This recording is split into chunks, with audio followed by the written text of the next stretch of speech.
Kurban yang sering kita jumpai setiap Idul Adha merupakan salah satu ibadah sunnah di mana kita memberikan sebagian harta kita menjadi hewan ternak untuk disembelih dan diberikan kepada orang yang tepat.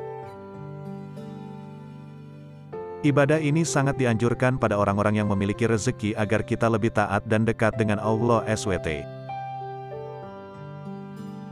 Supaya sempurna, sahabat harus memperhatikan tata cara kurban sesuai syariat Islam. Adapun syarat-syarat orang yang akan melaksanakan kurban yaitu sebagai berikut. 1. Orang yang berkurban adalah seorang muslim atau muslimah. 2. Orang tersebut telah menginjak usia balik yang ditandai dengan keluar mani pada anak laki-laki atau perempuan baik dalam keadaan jaga atau mempi sebagai tanda berubahnya hormon pada diri mereka. Keluar darah haid bagi anak perempuan. Jika yang berkurban adalah anak yang belum balik, maka tidak diminta untuk melakukan sembelihan, akan tetapi sunnah bagi walinya untuk berkurban atas nama anak tersebut. 3. Berakal. 4. Mampu, dalam arti mempunyai kelebihan dari makanan pokok, pakaian, dan tempat tinggal untuk diri sendiri dan keluarganya di hari raya Idul Adha dan hari Tasyrik. Siapapun yang telah memenuhi syarat tersebut, maka sunnah baginya untuk melakukan ibadah kurban. Salah satu tata cara kurban yang perlu diperhatikan adalah saat proses penyembelihan kurban.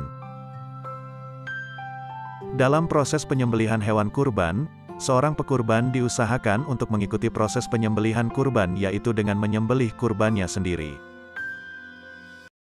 Namun, jika memang tidak bisa dilakukan, pekurban bisa hanya melihat proses penyembelihan tersebut.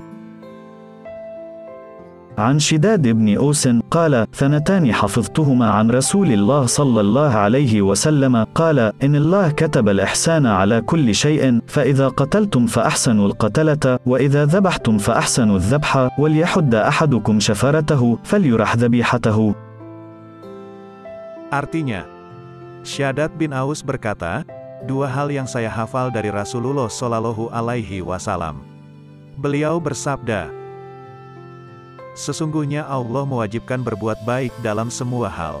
Jika kalian membunuh maka lakukan dengan cara yang baik. Jika kalian menyembelih maka lakukan dengan cara yang baik, tajamkan pisaunya dan tenangkan hewan sembelihannya. Hadis riwayat Muslim. Berikut rincian proses penyembelihan hewan kurban yang diambil dari riwayat-riwayat hadis dan keterangan para ulama. 1. Pekurban dan penyembelih dalam keadaan suci. 2. Tempat pemotongan hewan kurban relatif bersih dari kotoran. 3. Bersikap lembut terhadap hewan kurban, tidak berlaku seperti menarik hewan tersebut secara kasar, terlebih sambil dipukul. 4.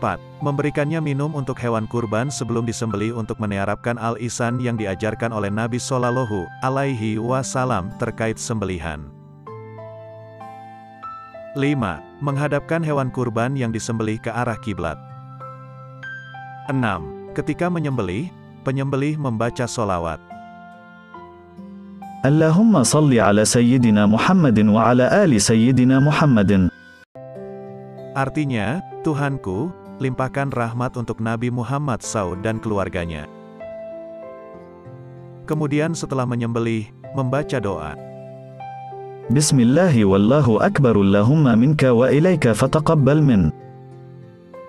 Artinya, dengan nama Allah dan Allah Maha Besar, ya Allah, kurban ini darimu dan untukmu, terimalah kurban.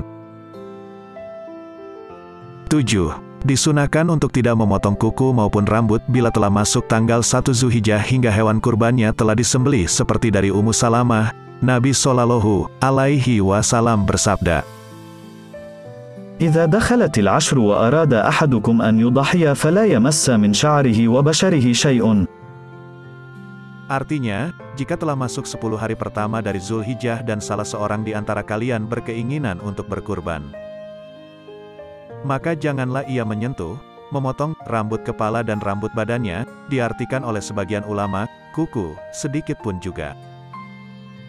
Hadis riwayat Muslim, 1977. 8. Menyembelih sendiri hewan kurban bagi yang mampu melakukannya. 9. Mempertajam pisau yang digunakan untuk menyembelih. 10. Mempercepat penyembelihan sehingga hewan kurban tidak lama menahan sakit. 11. Membaca takbir saat proses penyembelihan. 12. Penyembelihan dilakukan di hadapan warga agar banyak yang mendoakan dan menyaksikan syiar ini. 13. Disunahkan juga bagi pekurban mengambil bagian hewan yang dikurbankannya meskipun sedikit selama kurban tersebut bukan karena nazar atau ta'in. Itulah urutan tata cara kurban sesuai syariat yang diambil dari Al-Quran, hadis, dan pendapat-pendapat ulama. Semoga dapat bermanfaat dan membawa wawasan kita lebih luas lagi. Semoga ibadah kurban kita tahun ini diterima oleh Allah Subhanahu wa Ta'ala. Amin ya robbal alamin.